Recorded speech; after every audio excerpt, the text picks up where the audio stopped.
하시는 주님, 좋은 저녁 시간입니다. 모두가 고요한 이 시간에 주의 말씀을 들을 수 있다는 것 참된 복입니다.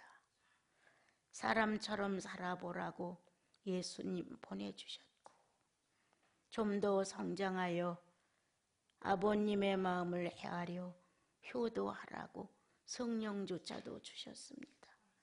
이렇게 만난 저희들 서로 아끼고 사랑할 수 있도록 축복해 주셔서 작은 허물들을 논하지 말게 하시고, 내 모습이라고 저마다 생각하고 갈수록 성장해가는 아름다운 형제 자매님들로 충만케 하옵소서.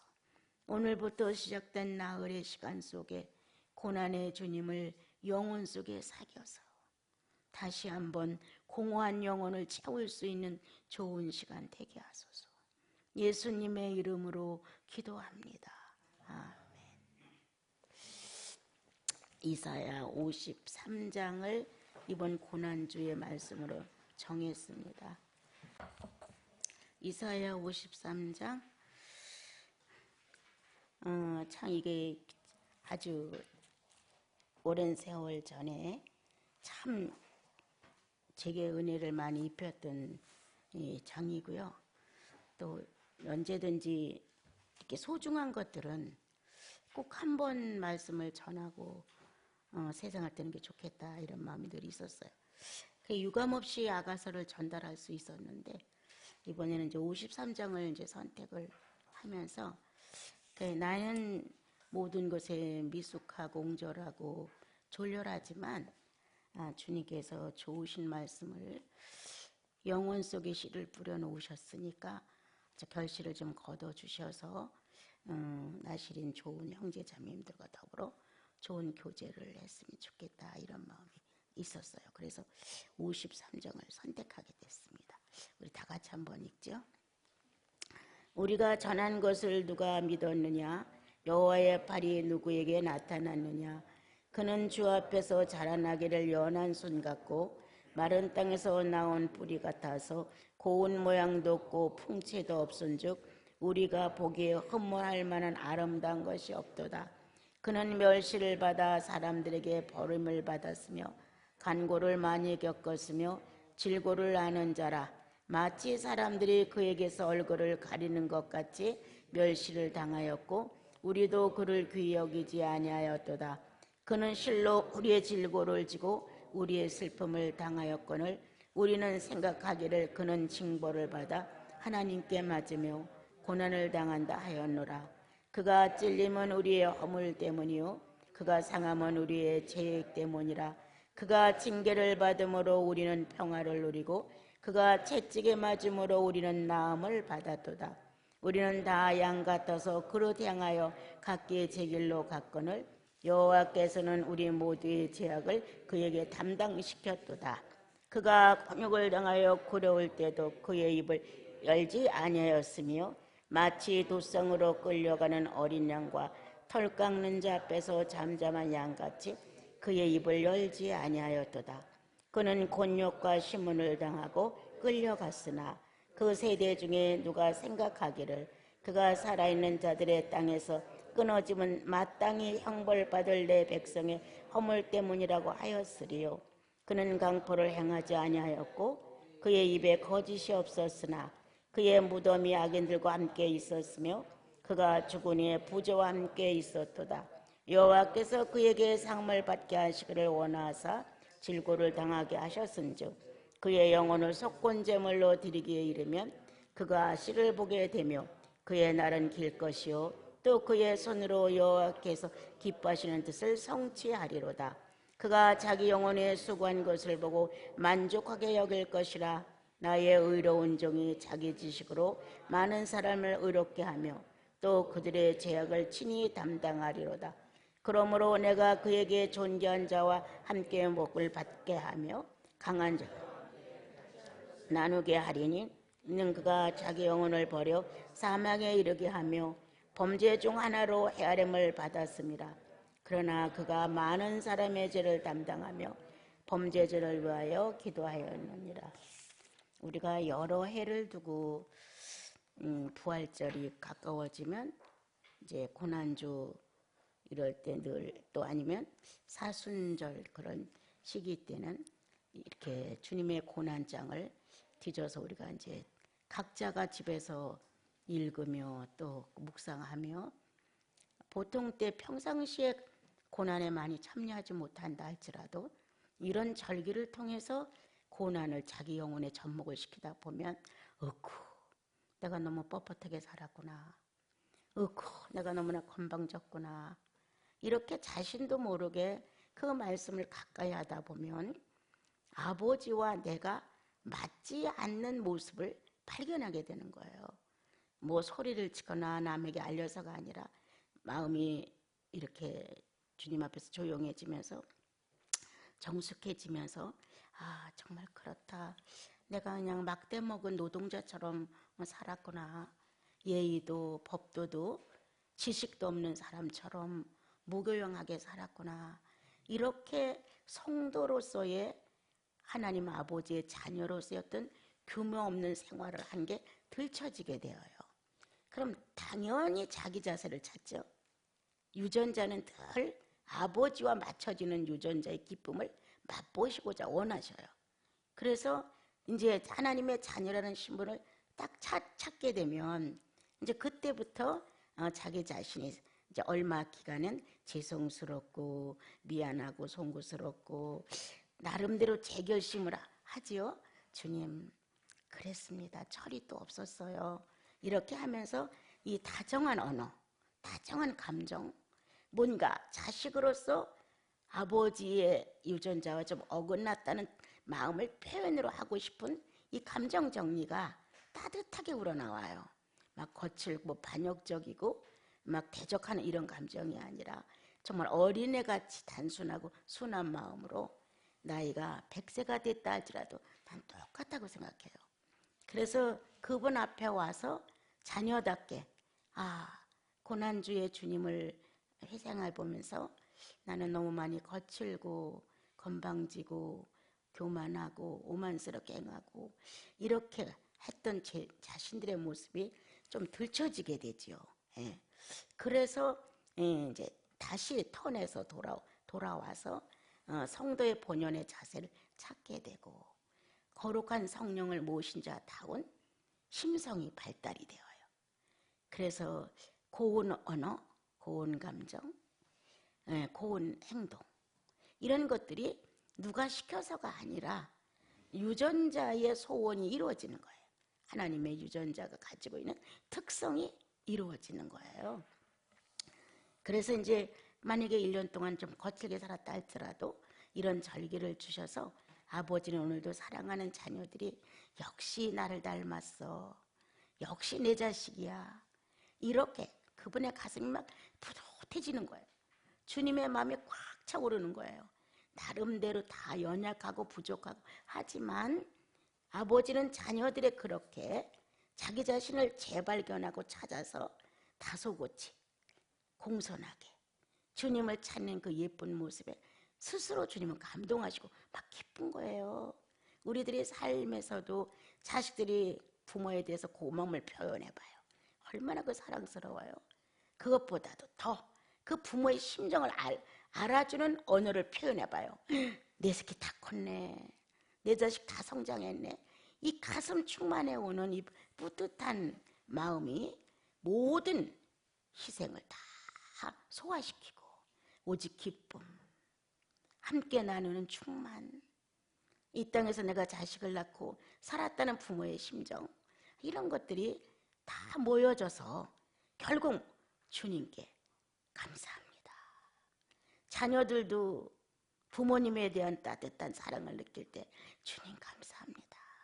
부모들도 자식을 통해서 느낄 때 주님 감사합니다. 집안은 온통 하나님 아버지 한 분을 놓고 부모도 자식도 감사함으로 충만을 유지하는 아름다운 모습이 있어요. 그동안 이렇게 많은 고난주를 뭐 수십 번 보낸 분들도 많죠. 그런데 과연 몇 개의 자아가 치료가 됐을까? 거친 자, 교만한 자, 가증한 자, 하나님의 본질에서 떠났던 나를 다시 돌이켜서 정상 정로에다 갖다 놓고 치료된 게 몇 개나 될까? 이렇게 치료받지 못한 자들은 늘 문제성을 일으켜요. 그리고 사람이 살아가는 정당성의 기준으로 해요. 그런데 성령의 자아는, 그리스도가 살고 간 자아는 인간 앞에서, 인간관계에서 정당성을 찾으면 슬자가 거의 없어요. 하나님께서 정당성을 따지고 우리를 만약에 심판하신다면 슬자가 아무도 없어요. 그래서 이제 그동안 이제 이렇게 살아온 우리들을 정리해 보는 거예요. 오늘은 내 아버지 앞에 공손한 아들로서, 내 아버지 앞에 겸손한 딸로서 이렇게 거칠게 살아온 나를 다시 한번 재검토하면서 착한 심성으로 아버지께서 어떻게 일을 하셨는가를 돌아보는 거예요. 그래서 이제 이 내용에서 1절에서 3절까지 첫째 날, 4절에서 6절까지가 둘째 날, 7절에서 9절까지가 셋째 날, 10절에서 12절까지 넷째 날이에요. 첫째 날은 예수님의 모습을 말했고요. 둘째 날은 하나님의 저주의 대상을 말했고요. 셋째 날에는 예수님의 인격에 대하여, 그분의 인성에 대하여 말했고요. 10절, 12절 넷째 날에는 버림의 결과가 어떻게 왔는가를 말해 주셨어요. 그래서 넷째 날까지 이거를 이제 여러분과 같이 오늘 알아보려고 그래요. 전능제의 계획을 아는 자가 누구냐? 1절 우리가 읽어봤죠? 우리 같이 한번 읽어봅시다. 1절. 자, 다 같이. 우리가 전한 것을 누가 믿었느냐? 여호와의 팔이 누구에게 나타났느냐? 예. 누구에게 나타나? 여호와의 팔이 누구에게 나타났냐? 창세기 3장 15절을 기다리는 자가 누구냐? 아주 직선적으로 제가 말을 할게요. 그래서 누가 전능자의 계획에 참여할 자냐? 누가 참여하고자 원했느냐? 누가 그 날을 흠모하고 있었느냐? 이러한 이제 주님의 말씀이에요. 전달되는 내용이. 전능자의 계획을 받은 자가 누구냐? 그걸 알 자가 누구냐? 그날을 기다리는 자가 누구냐? 누가 그날을 받아갈 것이냐? 이런 내용이에요. 그래서 창세기 3장 15절을 다시 한번 재현시키는 거예요. 이제 이 사건이 이루어질 때가 가까워오는데 준비된 자가 있느냐? 간곡히 기다리는 자가 있느냐? 그래서 여기서는 누가 기다렸단 말이냐? 누가 기다리는 자냐? 다시 누가 얻어가겠느냐? 누가 이렇게 예언하여 선포를 해놓은 내용을 누가 받아갈 것이냐? 그래서 오늘도 사모하는 자를 주님은 찾는데 어떤 사모냐? 우리의 상태가 좋아서가 아니라 그 능력을 덧입을 자, 하나님 아버지 전능자의 능력을 덧입을 자를 찾는다. 신약에 와서 성령의 권능에 너를 덮으리니 이 자를 찾는다는 거예요. 이러한 사람을 찾는다. 그래서 우리 상태를 점검하고 우리 상태를 어떻게 따져서가 아니라 그 중심이 언약된 말씀을 의지하고 있는 자가 있느냐, 이게 중요한 겁니다. 하나님이 선포한 언약된 말씀을 기다리고 그 언약이 성취되고 그것을 소원하는 자가 있느냐. 그래서 그 축복을 받아갈 자를 주님은 찾으신다. 그 선포한, 하나님께서 성령을 통해서 선포한 내용을 받아갈 자를 찾는다. 그 전능이 응해질 수 있는, 그 능력이 임해질 수 있는 그 사람을 주님은 찾는다. 그래서 오늘 성경은 우리들에게 전능자의 계획을 받아갈 자가 누구냐? 창세기 3장 15절의 말씀을 영혼 안에서 기다리는 자가 누구냐? 그것을 신뢰하고 믿는 영혼이 누구냐. 이렇게 이제 이사야 53장 1절은 그런 상태를 우리에게 말해줍니다. 그렇다면 우리는 또 한 번 돌아본다면 그때는 오실 메시아를 놓고 그렇게 흠모하는 자가, 그렇게 갈망하는 자가, 그렇게 소원하는 자가 있는 것이냐. 그 말씀의 선포가 어느 누구의 영혼 속 안에서 끊임없이 여호와의 생명체를 원하고 있는 사람이 있었느냐. 이렇게 하듯이 오늘 우리의 시대로 돌아와서 오늘 본다면 주님은 다시 오지마 약속을 하셨다. 내가 다시 온다고 크게 준비를 뭐 하고 남보다 뭐 뛰어나고 이런 건 아니지만 그 언약의 말씀이 이루어질 거라고 하는 신뢰가 있느냐. 그게 중요해요. 내 시대가 아닐지라도 반드시 다시 오시마 약속하신 주의 재림은 어느 시대에 꼭 다시 이루어질 것이다. 이렇게 그 약속의 전지전능을, 그 약속의 신뢰를 내 시대에 안 이루어진다 할지라도 전능자의 능력이기 때문에 성취될 것이다. 이런 자가 있느냐. 주님 오신다고 하던 일을 멈추고 괜히 들떠서 허황된 생활을 하고 쓸데없이 자기 스스로 자기 영혼만 조금 더 잘 간직해 보겠다고 이런 식의 어떤 종교의 습성이 아니고 어느 날 창세기 3장 15절 여자의 후손이 와서 뱀의 머리를 상하게 할 것이요 다시 뱀은 그 여자의 발뒤꿈치를 물을 것이다. 이렇게 기록해 놓은 말씀을 성령은 그 영혼, 사람의 그 영혼 안에서 기다리고 있었다는 거예요. 누군가가.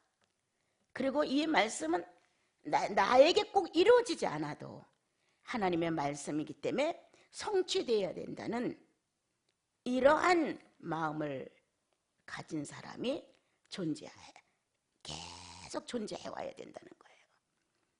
그래서 마리아라는 작은 소녀가 그리스도를 받아냈습니다.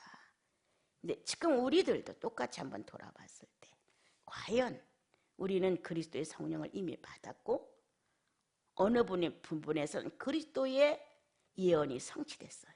내가 가면 성령이 오시리니 성령이 오면 죄에 대하여 의에 대하여 심판에 대해 말할 것이다. 우리에게서 성취됐어요. 예. 성령이 오셔서 이와 같은 일을 하실 거라고 하는 내용을 예수께서 오셔서 예수 현 시대에 성령에 대해 예언을 하고 선포를 하셨어요. 그리고 그분은 떠났는데 이제 나머지 우리들은 그 선포에 응해졌고 그걸 받아들여서 성취가 됐어요. 자, 그렇다면 다시 오실 예수 그리스도가 우리에게 선포됐어요. 이제 주님은 오신다. 그게 어느 시대에 어느 때 이루어질지는 몰랐지만 전능자의 약속이다. 창세기 3장 15절이 전능자의 약속이었듯이 스스로 존재자의 약속이었듯이 또 다시 하나님의 독생이신 그리스도가 이 땅에 다시 올 거라는 선포가 전달되었는데 성령을 모신 자들은 받아들였다. 그 말씀을 영접했다. 내 시대가 아니더라도 전능자의 뜻은 성취되고 말 것이다. 내가 이 땅에서 그 성취를 보든 아니면 주님 나라가 천국에서 그 성취를 보든 일단 하나님의 계획이 성취되는 것은 온 성도들의 동일한 기업이다. 그러므로 우리는 지금 우리 안에 이사야 53장 1절과 같이 하나님의 거룩한 뜻이 선포되었는데 받을 만한 자가 있느냐? 누가 기다리고 있느냐? 이 전능 자체가 생명이 된다는 자체를 인정하는 자가 있느냐? 선포하고 했던 것처럼 지금 구원받은 우리 안에, 영생이 확실한 우리 안에 주님은 똑같은 선포를 하신다. 예수 그리스도가 이렇게 가신 모양대로 다시 올 것이다. 이렇게 선포를 하셔서 바울 시대에도 많은 사람들이 요동을 했고 곧 올 줄 알고 망령된 생활로 오류를 많이 범했었습니다. 그런데 주님은 말씀하시기를 그 때와 그 시는 아무도 모른다. 예. 알 수 있다면 그 시대에, 주님이 오시는 그 시대에 성령 충만한 자는 난 알 거라고 생각해요. 주님은 결코 당신의 성령을 가진 자들에게 비밀을 숨기지 않는다 하셨어요. 반드시 알려주고 행동하신다고 하셨어요. 알려두고 행동한다면 주님이 오시는 재림의 시기는 우리가 천국에서 맞이할지 지상에서 맞이할지는 모르지만 성령으로 사는 사람들은 그것을 직감한다. 그때가 되면. 그럼 우리가 할 일은 뭐냐? 신뢰해 주는가? 그 전능이 실현될 것을 실제로 영원에서 인정해 주는가? 그렇다면 내 태도는 어떤 것인가? 그거를 인정할 정도라면 내 태도는 어떤 태도인가? 성도로서 내가 받을 만하냐? 주님이 받을 만한 자가 있느냐? 받아갈 자가 있느냐? 이렇게 한 것처럼 재림의 이 놀라운 큰 소식을 받을 자가 있느냐?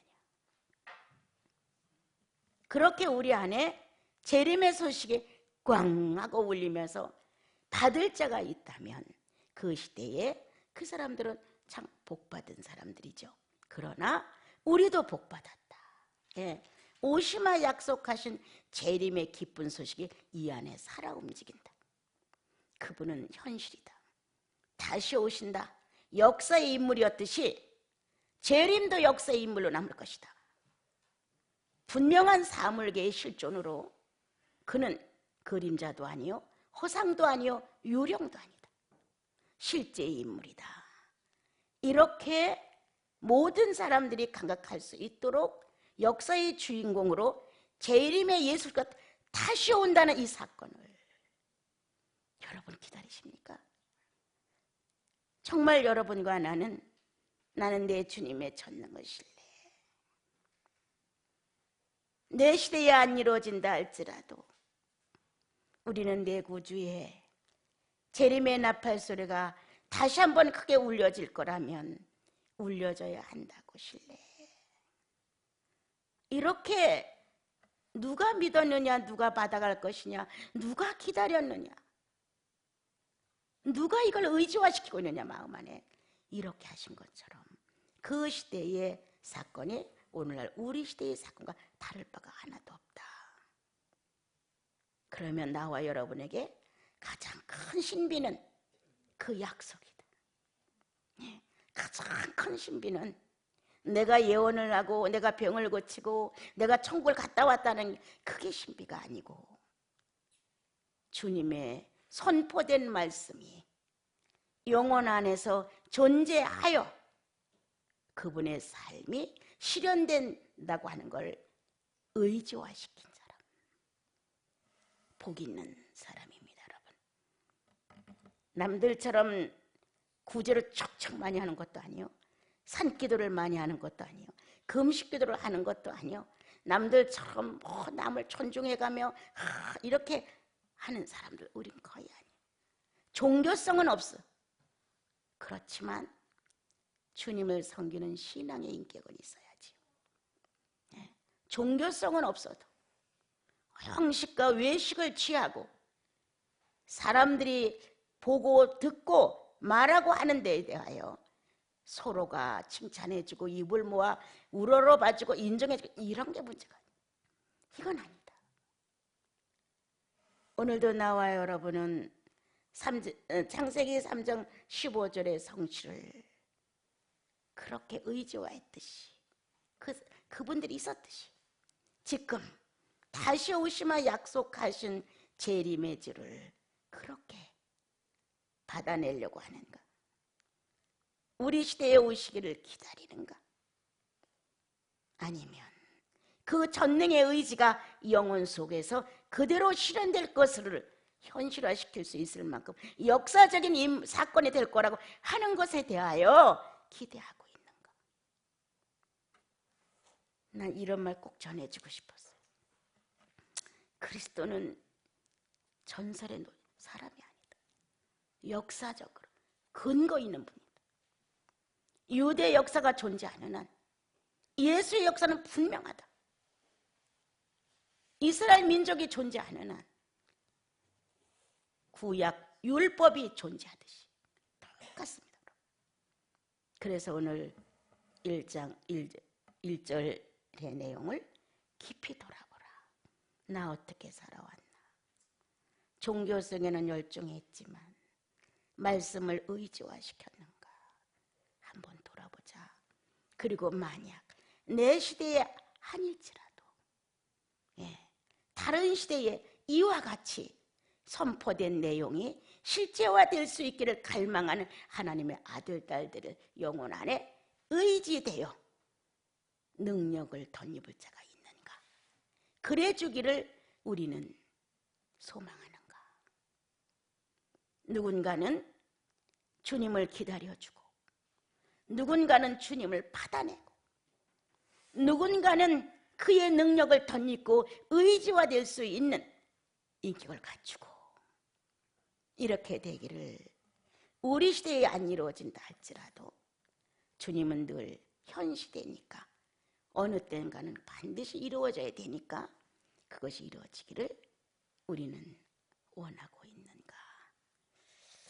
만약 우리 중에 우리 시대에 주님이 정말 나팔을 부시고 이 땅에 임할 것이다 라고 재림의 주를 선포하신다면 내 영혼 속에 기다림이 있었을까? 그리고 나는 그분을 받아내려고 어찌하든 내가 가지려고 내 개인의 욕심이 아니라 만왕의 왕이신 예수 그리스도를 받아내야지. 이렇게 나는 조금이라도 준비하고 있는가?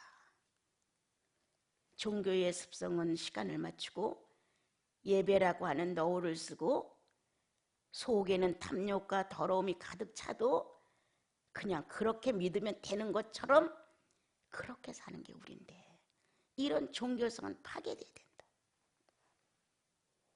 겉으로 아무것도 없는 것 같고 성령도 충만하지 않은 것 같고 누가 봐도 하나님에 대해 열심이 없는 것 같은데 주님의 시선은 머무른다.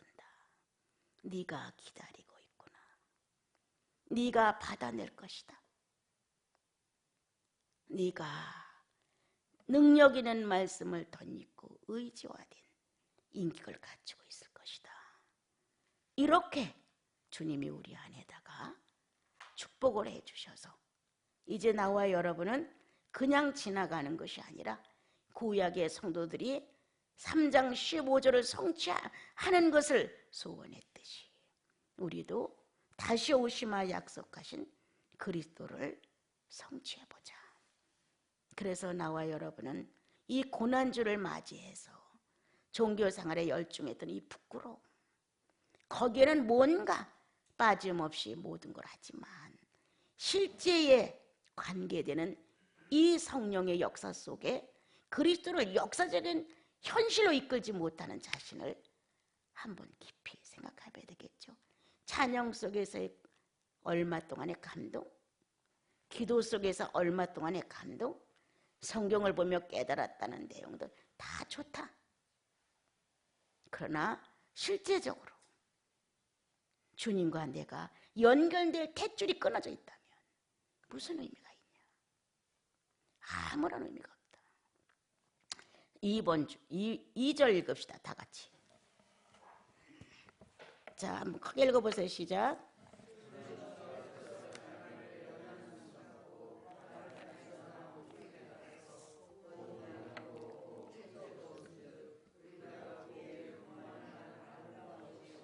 예, 메시아의 모습은 세상이 요구하는 모습이 아닙니다, 여러분. 세상은 이렇게 초라한 메시아를 원하지 않습니다. 당당하고 위풍 있고 권위 있고 모든 사람이 우러러보고 금관을 쓰고 거룩한 그리고 권세가 있는 의상을 걸치고 이렇게 압도적인 모습으로 사람들 앞에 나타나 사람을 하루 한 주먹으로 휘어잡을 수 있는 이런 권세자를 찾고 원하는 것이 세상이 아닐까. 또 한 가지는 배고픈 사람 우리에게 빵을 주십시오. 목마른 우리에게 물을 주십시오. 전쟁에 시달리는 우리에게 평화를 주십시오. 이런 메시아를 기다리는 것은 아니었을까. 우리는 이렇게 인간이 살아가는 어떤 조건에 맞춰지는 메시아를 우리는 기다리고 있었을 것이다. 그런데 성경은 그렇지 않다. 그분의 모양은 첫째 어떻고, 다시 한번 해주세요. 첫째 어떻고, 예? 크게 보세요. 마른 땅에서 나오는 연한 순 같고, 또 고양 모양도 없고 풍채도 없고 우리가 보기에 흠모할 만한 것이 하나도 없다. 그분이 가지고 있는 외적 조건이 다 그렇다는 게 아니에요. 그분이 아담을 닮고 나오셨어요. 아담은 예수 속에 숨어 있어요. 지금 여러분들이 이해할 수 있으면 좋겠는 거예요. 성경은 예수 그리스도가 죄인의 형상으로, 누구 죄인? 어떤 죄인? 아담이에요. 죄인의 형상으로 왔다는 거예요. 이건 아담의 모습이에요. 하나님의 인자 예수 그리스도는 아담을 새로 탄생시키기 위해서 아담의 모습으로 왔다. 어떤 모습? 죄인의 형상으로, 인격의 타락, 만물의 영장으로 세워서 정복하고 다스리고 충만하고 번창하라고 했는데 그 자격을 다 상실해버리고 잃어버린 낙오자의 모습. 아담은 하나님이 축복한 범위에서 낙오됐습니다. 지금 여기는 아담의 모습을 설명합니다. 아담은 낙오자였다. 아담은 자존감이 없었다. 아주 낮았다. 배경이 없어졌다.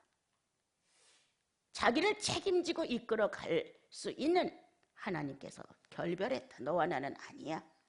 너와 나는 생태계가 틀려. 이제 너와 나는 나 같이 살 수 없어. 이 두려움. 그래서 아주 자존감이 낮았다. 그리고 비참했다.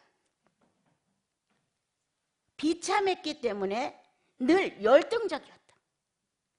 이거 열등감 아주 넘치는 모습이에요. 이 모습이 지금. 이게 나라면 나는 낙오자의 모습을 들췄을 것이다. 난 자존감이 없이 질질 끌려다녔을 것이다. 이게 나니까 지금. 이게 아담이었다는 거예요. 아담을 품으신 주님.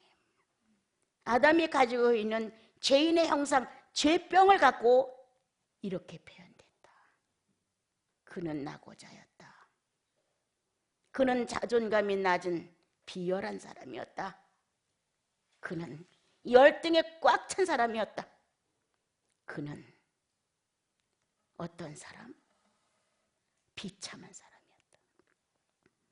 이게 아담의 모습이었어요. 이런 모습을 비교한 거예요. 예수 그리스도가 아담을 덧입고 이렇게 이 세상에 출현하신다는 거예요. 자, 그러므로 나타난 우리들은 보면 카인은 두려워했습니다. 죄인은 당당하지가 않습니다. 당당하려고 해도 안 됩니다, 여러분. 또한 사울이 두려워했습니다. 왜 두려워했을까요? 카인이 두려워한 것처럼 사울도 두려웠는데 왜 두려워했을까요? 왜? 이 네 가지 병에 걸려 있기 때문에 두려운 거예요. 치료가 안 됐기 때문에. 왜 자살했습니까? 비참하게 자기를 왜 마감했습니까? 유다가 이 병에 걸렸기 때문이에요. 왜 그렇게 신의 음성을 듣고도 돌이키지 않았습니까? 발람이 자기가 낙오됐기 때문에 영원히 낙오될까 봐 싫은 거예요. 나는 어떤 자매님과 얘기를 하면서 그런 얘기를 했어요. 자매님, 하나님의 음성을 듣고 깨달았다고 해서 다 바른 게 아니야. 카인도 들었어. 카인. 하갈도 들었어. 발람도 들었어. 가룟 유다도 들었어. 나와 함께 손을 놓는 자가 크니라. 빨리 가서 네 할 일을 해라. 말씀 안 했냐? 했다. 하나님께서 발람을 너 왜 쓸데없는 짓 해? 왜 이스라엘 민족을 놓고 네 맘대로 하려고 그래? 그래서 안 하려고 했는데도 또 유혹에 못 이겼다가지고 안 들은 거 아니에요. 하갈도 들었어요. 네 주모에게 돌아가. 왜 나와서 네가 주모처럼 이래? 들었어요. 가인도 들었어요. 네가 죄를 다스려야 되지 않니? 악인이라고 안 듣는 거 아니에요, 여러분. 결과가 없다는 것뿐이에요. 특징은 자기가 정말 성령의 사람인지 아닌지를 알 수 있는 거는 결과를 보고 하는 거예요. 이 네 종류의 사람이 다 주의 음성을 들었지만 어떻게 됐어요? 돌아왔어요? 안 돌아왔어요. 무서운 진저 정말 무서운 일이죠. 의인만 음성을 듣는 게 아니다. 악인도 동일하다. 주님은 누가 실족되기를 하나님이 바라겠느냐? 안 바라신다. 다 회개하여 천국에 이르기를 원하시는 게 하나님 아버지의 마음이지. 너는 나쁘니까 지옥 가, 너는 나쁘니까 음부로 빠져, 이러신 데가 한 군데도 없습니다. 악인을 의인 되게 하려고 직접 찾아가 자기의 수고를 다 하셨습니다. 그런데 안 들었습니다. 발람도 안 들었습니다. 이렇게 자기 고집대로 유다도 그렇게 했고 카인도 그렇게 했고, 이렇게 우리들은 오늘도 이 낙오된 마음은 자기를 모릅니다. 자존감이 낮아서 두려움이 오게 되면 자신을 잃습니다. 어떤 분이 예화를 들어서 얘기를 해주는데, 두 수녀님이 있는데 한 수녀님은 엄청 예쁘고 좋은 조건을 다 가지고 수녀원에 들어왔고, 한 수녀님은 아주 못생기고 가난하고 정말 볼품없이 거기에 들어왔는데, 나중에 이 두 분이 세상을 떠났대요. 떠났는데 이 볼품 있는 애라고 하는 수녀님은 모든 생활이 다 짜증스럽고 불만이고 트집이고 이런 식이었고, 이 비라는 수녀님은 항상 생글생글 웃으면서 그것도 감사하죠, 그것도 좋죠, 이렇게 아주 긍정적으로 살았대. 잘 사는 수녀님은 부정적이고 거기 들어와서, 이분은 아주 긍정적으로 그건 내가 할 일이죠, 그건 제가 하겠습니다, 이렇게 해가면서 살았다는 거예요. 그런데 둘이 다 나이가 먹어서 치매가 걸렸대요. 치매가 걸렸는데 이 모든 조건이 좋은 분은 3등급 정도의 악한 그 치매 모습을 보이고, 이 못생긴 분은 아주 약한 치매 모습을 보였대요. 그래서 이제 나중에 거기 분들이 한번 우리 이 사람들이 두 분이 살아온 거에 대해서 우리가 알아보자, 그리고 내 조직을 검사했대요. 했는데 이 A라는 분은 치매가 아주 미소하게 들었는데도 평소에 하나님이 없는 부정되는 마음을 갖고서 상급이 넘는 행실을 했고, 이 B라는 분은 3급 정도의 치명적인 치매가 왔는데도 긍정적이라서 1급 치매도 안 되는 모습을 보였다는 거예요. 이 차이. 이게 엄청난 충격이었대요. 성령의 사람들은 모든 걸 긍정적으로 보고 주님 앞에서 기쁘게 살고 감사하고, 그러니까 치매가 3급으로 짙게 왔어도 1급 정도의 모습을 밖에 안 보였다는 거예요. 네? 긍정적인 삶의 표현이라는 거예요, 그게. 그런데 그렇게 모든 조건이 다 좋은데 그렇게 부정적으로 살다가 치매는 뇌에 1급밖에 안 왔는데 행실은 3급으로 했다는 거예요. 이 차이를 그 신부님이 아까 설명을 하면서 부정적으로 사는 사람과 긍정적으로 사는 사람의 마음 안에 이 모든 움직임이 뇌의 세포를 움직이기 때문에 뇌를 기능을 잃게 하기도 하고 다시 살려낼 수 있는 힘이 온다는 거예요. 그래서 이제 예수인들은, 그리스도를 믿는 사람들은 좀 더 긍정적으로 살아야만 뇌가 활발하게 움직인다는 거예요. 그 중에서 가장 큰 활력소가 웃음이래요. 웃으며 살으라고 그분이 계속 얘기를 하더라고요. 웃음으로 사십시오. 그러면 이렇게 뇌까지도 살려낼 수가 있는데 짜증스러고 웅그러뜨리고 부정적이고 따지고 막 이렇게 살면 뇌가 점점 쇠약해진다는 거예요. 예.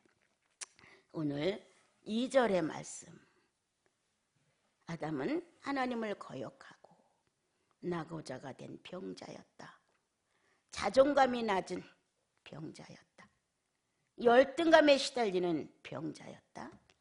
자신을 늘 비참하게 절망적으로 느끼는 환자였다. 그래서 그의 모습은 이토록 볼품이 없었다. 이렇게 아담이 갖추어야 할 그 모양, 죄인의 형상의 모양새를 예수께서 안고 오신 거예요, 여러분. 나는 정말 죄인의 형상으로 해도 나 처음에 예수 믿고 로마서 같은 거 읽을 때 이해가 안 됐어요. 뭐가 죄인의 형상이야? 어차피 사람으로 올려면은 그 모습을 본받아야 되는데고, 그렇게 이해가 안 가서 로마서를 엄청 정말 덮었다 읽었다 막 그랬어요. 예. 이거였구나. 그렇지. 온전한 데가 한 군데도 없는 게 사람이다. 선악과를 따먹고 온전한 데가 하나도 없어. 저마다 자기는 온전한 줄 알고 착각하지만 하나님이 만드는 무죄 상태가 없다는 거예요.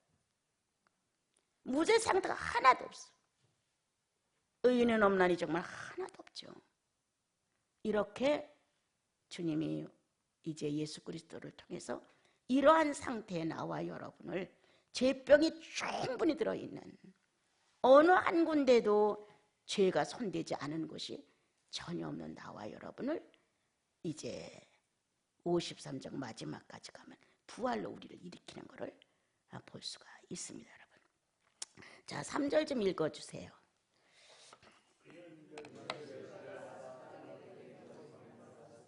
예.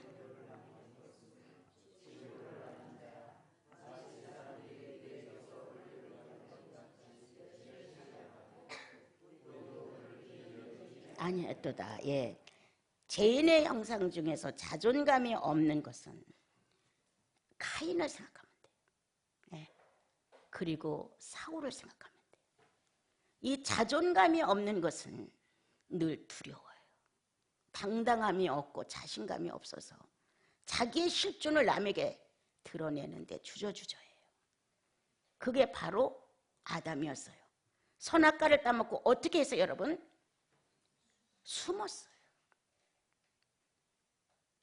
바로 그 모습이에요.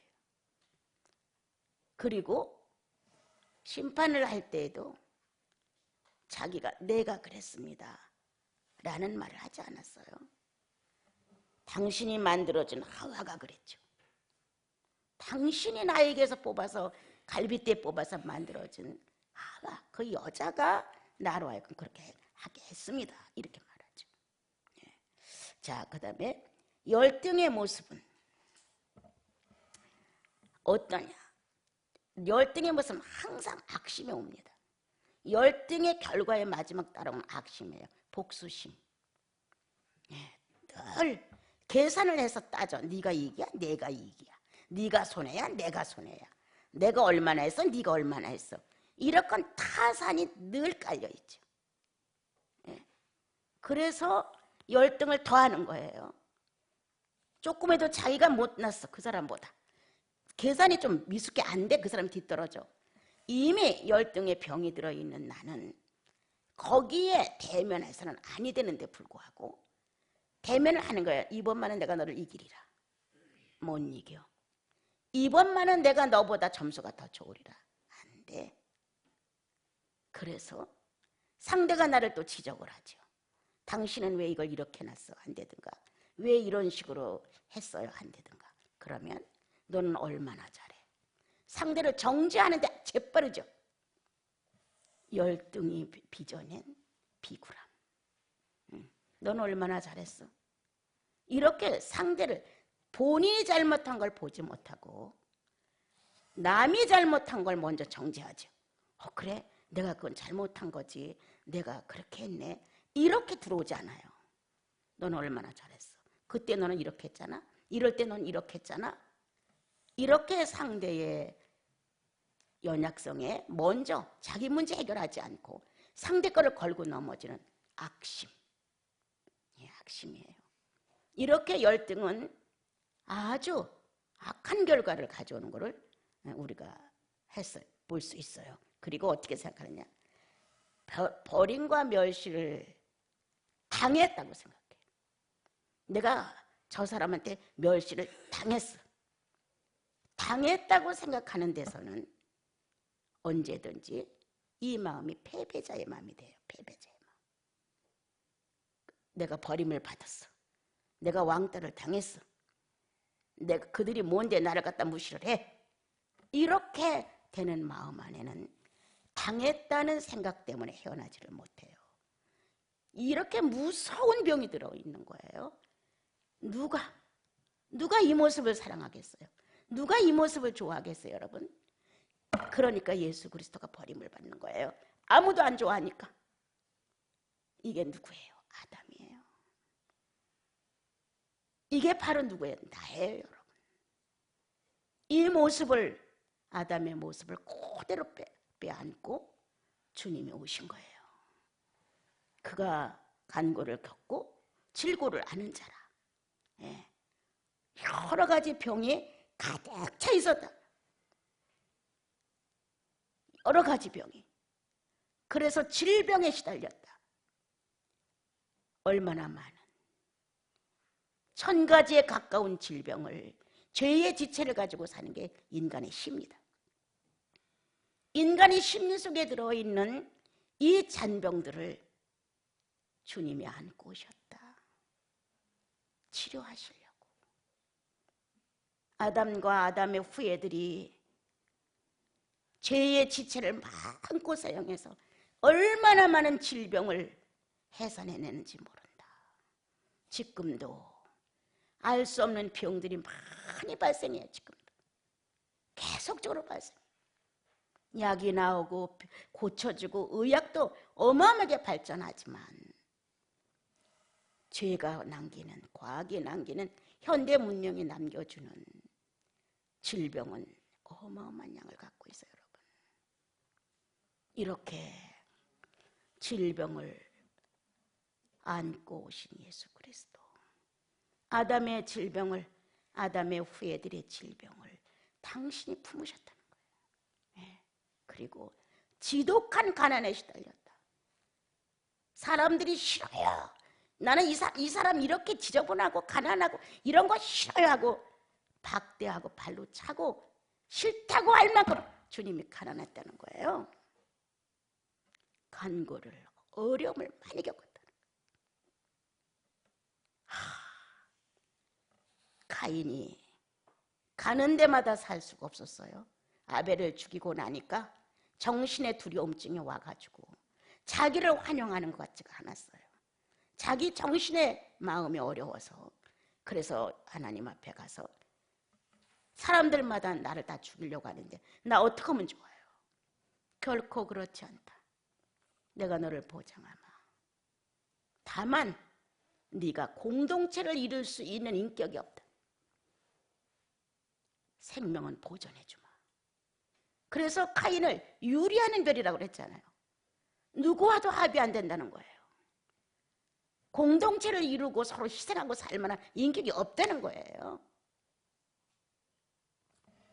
이러한 것, 이러한 카인의 모습을 우리가 돌아보면서 내 병이다.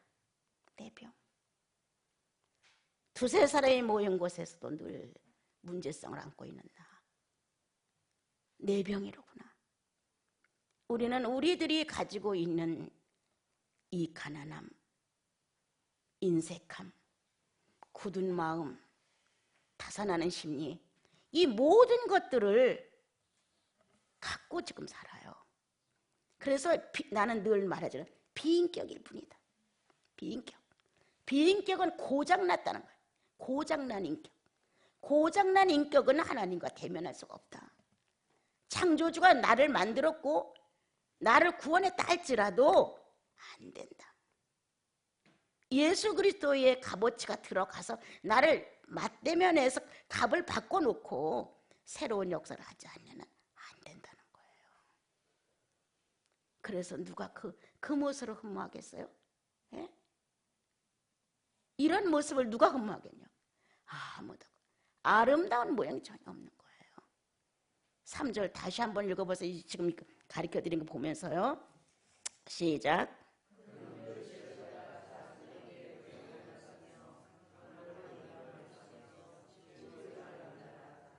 예.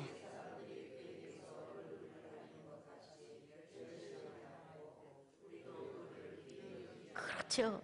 우리도 그를 귀히 여기지 않아. 이스라엘 민족도 주님을 귀히 여기지 않았어요. 왜? 몰랐어요.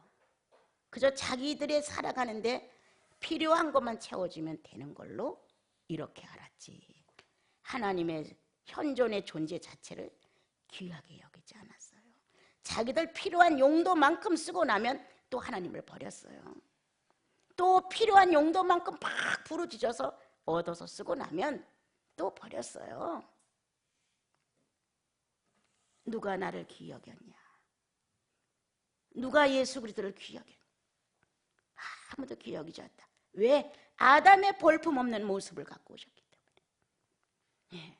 아담 전체를 끌어안고 오셨기 때문에. 아담의 후예들 우리까지 다 똑같은 질병을, 똑같은 가난에 시달려 인격이 없는, 비인격이 가난이에요. 지금 이거는요. 하나님과 상대할 수는 인격이 없는 가난함. 성령과 소통될 수 없는, 구약은 성령이라기보다는 영이었죠. 여호와의 영, 하나님의 영, 이 영과 소통될 수 없단 말이에요. 가난이에요. 가난. 아주 쪼달렸죠. 얼마나 가난했겠어요.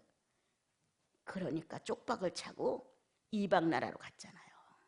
바알신도 섬겨보고 아세라 목상도 섬겨보고 밀곰신도 섬겨보고 수백 가지의 신을 다 섬겼어요. 솔로몬이가 1000명의 여자를 거느리고 그들이 원하는 산당을 다 지어줬어요. 여러분 기억나요?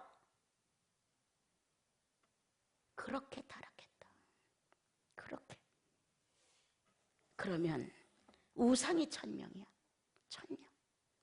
여호와를 버리고 필요 때마다 빌려 써먹고 자기들은 또 자기들의 욕망을 찾아 다른 신을 섬겼어요. 얼마나 가난하면 덕지덕지 가난해서 주님은 말했어요. 돌아오라. 내게로 오라. 나에게는 묵은 포도주와 새 포도가 충만하지 않니? 백향목이 얼마이며 감람나무가 얼마이며 올리브 그름이 얼마이고 포도가 얼마이며 얼마나 주님이 노래를 했어요. 이렇게 충만한 것을 너희를 놓고 기다리는데 뭐가 부족해서 다른 신을 섬기러 갔니? 이렇게 예언을 하셨어요. 돌아오라고. 예수가 오시기까지 얼마나 방탕하고 방탕했어요, 여러분. 그래서 오늘 3절 우리는 비정상적인 사고를 한다, 생각을 한다. 이 간고를 많이 겪었으며 비정상적인 생각을 하고 그 사고 속에서 있기 때문에 비인격의 질병을 아는 거야. 질병, 비인격의 질병. 아까 말했듯이 1000가지의 비인격의 질병을 앓고 있어요, 우리가. 그리고 1000가지 가까운 비인격의 가난함, 하나님을 상대할 수 있는 인격이 없는 가난함, 성령과 소통될 수 없는 가난함, 영감이 얼마든지 와서 우리를 만족하게 해줄 텐데, 애굽의 그 호화롭고 넘치는 생활을 버리고 머슴으로 사는 게 낙이 더 좋아서 선택한 모세를 보세요. 예? 인생의 낙으로서는 왕자의 신분이 얼마나 훌륭했어요. 그런데 그거를 버리고 하나님 집에 머슴으로 사는 게 더 좋습니다.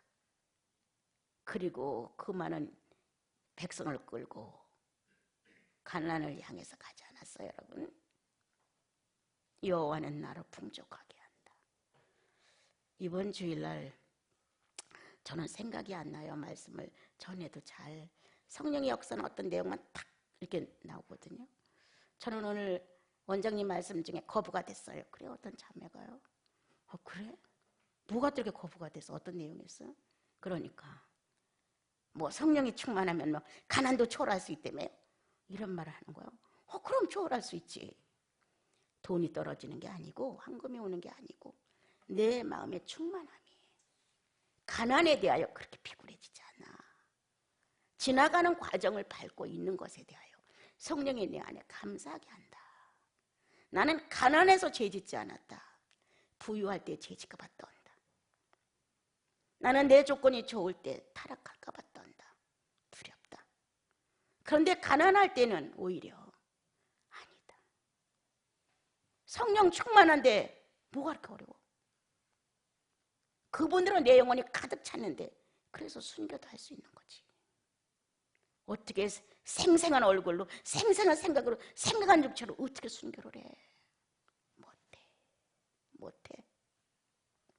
성령이 안 붙들면 나도 아무것도 아니야. 그런 이제 교제가 됐었어요. 성령 충만을 알아야 당신이 그 말을 이해하지. 당신은 구속도 확실하지 않은 것 같아. 그런 말을 했어요. 자, 그래서 오늘 3절까지 그러면 한마디로 예수님은 누구인가? 라고 한번 보자. 예수님은 누구인가? 누굽니까? 아담이다. 예수님은 누구신가? 아담입니다. 하나님을 거역한 아담입니다. 병들 대로 병든 아담입니다. 어느 누구도 그를 주권자로 인정해 줄 수 없는 아담입니다. 흠모할 모양이 풍채도 없고 마른 땅에선 줄기 가서 삐쩍 마르고 간구를 많이 걷고 질고를 아는 자라 누가 그 사람을 귀히 여깁니까? 바로 그것이 아담이었다. 그 모양새를 바꿔주기 위해서 그리스도가 등장을 하신 겁니다. 우리 이 찬양 주님이 가신 길은 1절만 한번 해봅시다. 30장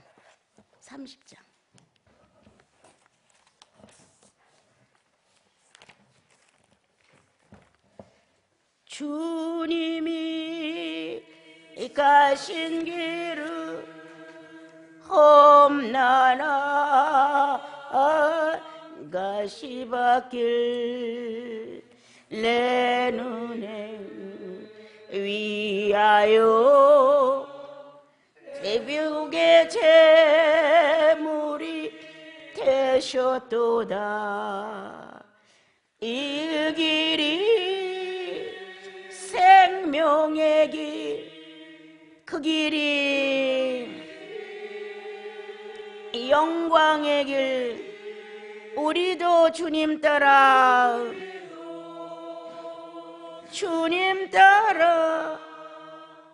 골고다 고갯길 가야 하리. 힘들고 어려워도 십자가 지고서 가야 하네. 두렵고 떨리어도 십자가 지고서 가야 하네. 아담은 예수님 안에 숨겨졌고 주님은 아담을 품고 이 땅에 오셨습니다. 우리도 똑같은 아담인데 그 아담을 우리는 구원의 은총을 받음으로 바뀌어진 겁니다. 지금. 그래서 지금 우리는 어떤 삶을 사느냐? 그리스도는 저주된 아담의 삶을 사셨고 우리는 구원을 받았으니 우리는 부활이신 생명이신 그리스도의 삶을 사는 것이다. 의인의 삶을 사는 것이다. 우리의 다른 점, 구원받은 자의 다른 점. 그래서 예수 그리스도는 저주된 아담의 삶을 사셨다. 우리는 거기서 구원을 받아서 의인의 부활된 삶을 살고 있는 것이다. 히브리서 5장 한번 찾아봅시다.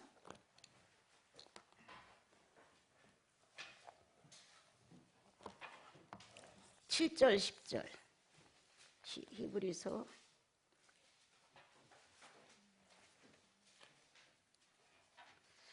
5장 7절 우리 같이 읽어요. 시작. 그는 육체에 계실 때에 자기를 죽음에서 능히 구원하실 이에게 심한 통곡과 눈물로 간구의 소원을 올렸고 그의 경건하심으로 말미암아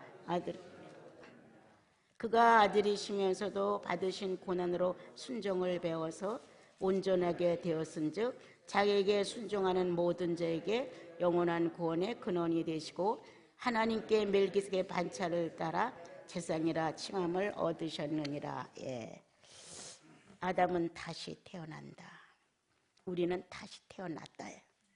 아담은 다시 태어날 것이고 우리는 다시 태어난다. 왜? 불순종에서 순종으로 다시 태어난다. 예. 불순종에서 순종으로 다시 태어난다. 다시 한번. 진흙이었다. 사망이다. 하나님을 상대할 수 없는 어둠이었다. 진흥이다. 사방이다. 어둠이다. 그런데 예수 그리스도로 말미암아 우리는 영생이다. 생명이다. 천국이다. 그리고 우리는 부활이다. 우리가 새로 태어난 이유는 그리스도가 순종해 주심으로 하나님을 거역한 무죄에서 유죄로 타락한 아담을 주님은 순종해 주심으로 아버지 하나님 앞에 자기 자신을 인생 아담으로 취급을 해쳤다는 거예요. 난 아담입니다, 주님. 이렇게 아담으로 자기를 취급하고 그대로 아담의 신분, 사람의 신분을 놓치지 않고 잘 지켜주심으로 순종을 배워서 이렇게 나옵니다. 아들이라 칭함을 받았느니라.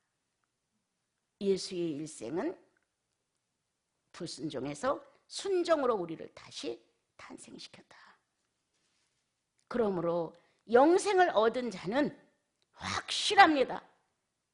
주님의 말씀이라면, 성령의 감동이라면, 뭔가 심각히 생각하다 이체 맞으면 예, 이렇게 나옵니다. 끝까지 버티면서 아니라, 이건 아니에요. 자기가 구원의 확신인지 없는지 말로 돼서는 안 돼요.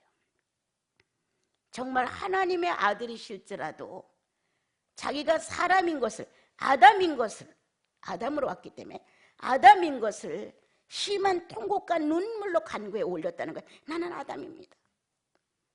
나는 신성을 사용할 수 없습니다. 나는 죄인입니다. 이렇게 해서 순종함을 배워 아들이라 칭함을 받았느니라. 예수 그리스도의 순종함은 아담을 구원해냈다는 거예요. 지금 불순종에서 구원해냈다는 거예요. 순종으로. 그러므로 나와 여러분의 구원이 확실하다면 우리는 순종의 혈통이다.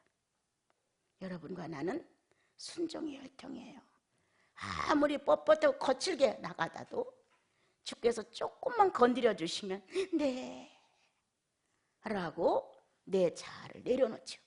내 자신의 모든 걸 내려놓고 빨리 긍정하죠. 주님, 그렇습니다. 주님 내게 또 좋은 일을 하셨습니다. 이렇게 그분이 내 안에서 너는 의인이야, 무죄한 상태야, 이거를 선포해 주는 것, 그분의 의식이 살아나는 것이다. 그분의 의식이 내 속에서 어떤 상황일지라도 살아난다면 그는 내게 영생을 보장하고 있다. 나 네 속에 살아있어. 이렇게 순종으로 너를 살렸어. 너는 지난날 하나님을 거부하고 거역한 아담이 아니야. 그 죄값을 내가 치웠다. 하나님을 거부하고 거역한 불순종의 그 무서운 죄값 대가를 내가 치렀어. 이렇게 주님이 따뜻하고 온유하신 마음으로 의식을 일으켜 주시면 누구라고 이해라고 안 합니까? 누구라고? 그런데도 죄악이 계속 뿌리를 내린다면 다시 생각해봐라. 다시 생각해봐라. 오늘 히브리서 5장 7절부터 10절 말씀이죠. 그래서 하나님을 거역한 아담을 예수 그리스도가 변형시켰다. 아멘입니다. 예. 하나님을 거역한 아담을 예수 그리스도의 순종으로 하나님의 독생자, 하나님의 인자로 변형시켰다. 그러므로 나와 여러분 누구냐? 그리스도로 말미암아 변형된 하나님의 인자들이다. 아멘 아닙니까 여러분? 사랑하시는 주님 고맙습니다. 염려했는데 시간을 잘 마칠 수 있어서 고맙습니다. 사랑하는 형제 자매들 가슴 속에서 그리스도의 온기가 움직여지고 얼마 남은 세상이라고 주님 더 사랑할 수 있도록 저희들을 축복해 주옵소서. 우리들의 거친 마음이 자랑스럽다고 느낄 때가 많았을 것입니다. 예수 안 믿을 때. 그러나 지금은 아닙니다. 주님, 주님이 받으신 고난으로 말미암아 우리가 다시 새 사람을 입고 무죄 상태로 축복을 받으니 그 무죄 상태 속에서 주의 음성을 완성하게 하옵소서. 많이 사랑해 주셔서 고맙습니다. 아주 고맙습니다. 예수님의 이름으로 기도합니다. 아멘. 수고들